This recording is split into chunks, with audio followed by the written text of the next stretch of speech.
साल 1977, उम्र महज 16 साल और पूनम ढिल्लों ने जीत लिया मिस इंडिया का ताज। ये वो समय था जब लड़कियां इतनी छोटी उम्र में ग्लैमर वर्ल्ड में कदम रखने से कतराती थी, लेकिन पूनम ढिल्लों ने अपनी मासूमियत और कॉन्फिडेंस से सबका दिल जीत लिया।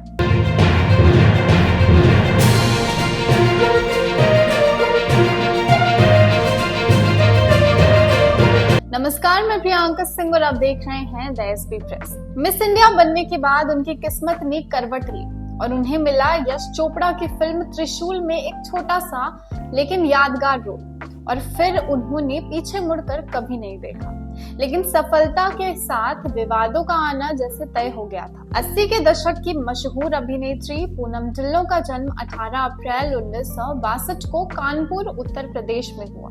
यानी आज ही के दिन पूनम ढिल्लों का जन्मदिन है। एक पढ़े लिखे परिवार में जन्मी पूनम ढिल्लों को शुरू से ही अनुशासन और आत्मविश्वास की सीख मिली।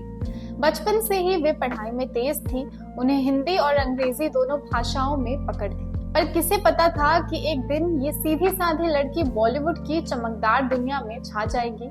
साल 1977 में पूनम ढिल्लों और यश चोपड़ा के रिश्ते को लेकर खूब चर्चा हुई। ऐसा कहा गया कि यश चोपड़ा, जो पहले से शादीशुदा थे, पूनम ढिल्लों को लेकर कुछ ज्यादा ही फिक्रमंद रहते थे। मीडिया रिपोर्ट्स में अक्सर दोनों को एक दूसरे के साथ निजी पलों में देखा जाता था। इस बात को लेकर यश चोपड़ा की पत्नी के साथ तनाव की खबरें भी सामने आई। हालांकि यश चोपड़ा और पूनम ढिल्लों ने हमेशा इस रिश्ते को निर्देशक अभिनेत्री की सीमाओं तक ही बताया, लेकिन बॉलीवुड गलियारों में फुसफुसाहटें बंद नहीं हुई। 80 के दशक में राजेश खन्ना और पूनम ढिल्लों की जोड़ी को बड़े पर्दे पर काफी पसंद किया गया, लेकिन फिल्मी पर्दे के पीछे दोनों के रिश्ते को लेकर कई अफवाहें फैली। कहा जाता है कि दोनों के बीच नजदीकियां इतनी बढ़ गई थी कि डिम्पल कपाड़िया और राजेश खन्ना के बीच तनाव बढ़ गया। राजेश खन्ना उस समय अपने करियर के ढलान पर थे और पूनम ढिल्लों अपने करियर के पीक पर थी। मीडिया रिपोर्ट्स के अनुसार राजेश खन्ना पूनम के लिए बहुत पॉजिटिव हो गए, जिससे कई बार फिल्म सेट्स पर लड़ाइयां भी हुई। हालांकि दोनों ने कभी अपने रिश्ते को स्वीकार नहीं किया, लेकिन अफवाहें लंबे समय तक जिंदा रही। साल 2004 में पूनम ढिल्लों ने राजनीति में कदम रखा।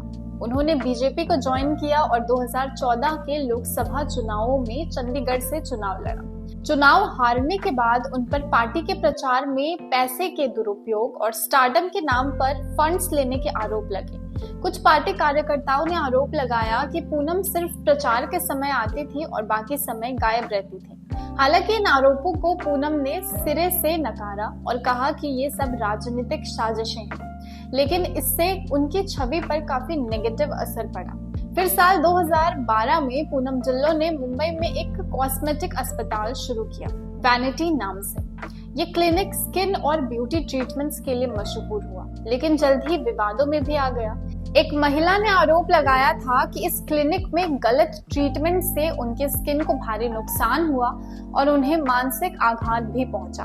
पूनम ढिल्लों पर लापरवाही और गलत प्रमोशन का आरोप लगा। केस कोर्ट तक पहुंचा, लेकिन बाद में पूनम ने क्लिनिक बंद कर दिया और मामले को आपसी समझौते से सुलझाया। पूनम का नाम कई शादीशुदा अभिनेताओं के साथ भी जोड़ा गया, जिसमें राज बब्बर, शक्ति कपूर और मिथुन चक्रवर्ती जैसे नाम भी शामिल हैं। हालांकि इन खबरों की कभी पुष्टि नहीं हुई, लेकिन मीडिया और गॉसिप मैगजीन में ये नाम लगातार आते रहे। कहा जाता है कि पूनम ढिल्लों के ये सारे रिलेशनशिप्स उनके करियर को धीमे धीमे डुबोने लगी थी। 90 के दशक के बाद उन्हें फिल्में मिलनी भी बंद हो गई और उन्होंने टीवी सीरियल्स में शिफ्ट कर लिया। पूनम ढिल्लों ने कई विवादों के बाद खुद को योगा, स्पिरिचुअलिटी और सामाजिक कामों में झोंक दिया। उन्होंने महिलाओं के लिए नारी शक्ति नाम का एक अभियान चलाया, जिसमें महिलाओं को आत्मनिर्भर बनाने पर जोर दिया गया।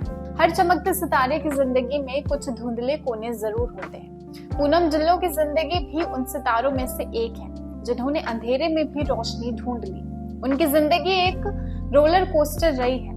एक तरफ ग्लैमर, शोहरत और प्यार, तो दूसरी ओर विवाद, अफवाहें और अकेलापन। लेकिन चाहे जितने भी विवाद आए, उन्होंने हार नहीं मानी और यही उन्हें खास बनाता है। आज उनके जन्मदिन पर हम यही प्रार्थना करते हैं कि पूनम ढिल्लों हमेशा स्वस्थ, खुशहाल और ऊर्जावान रहे।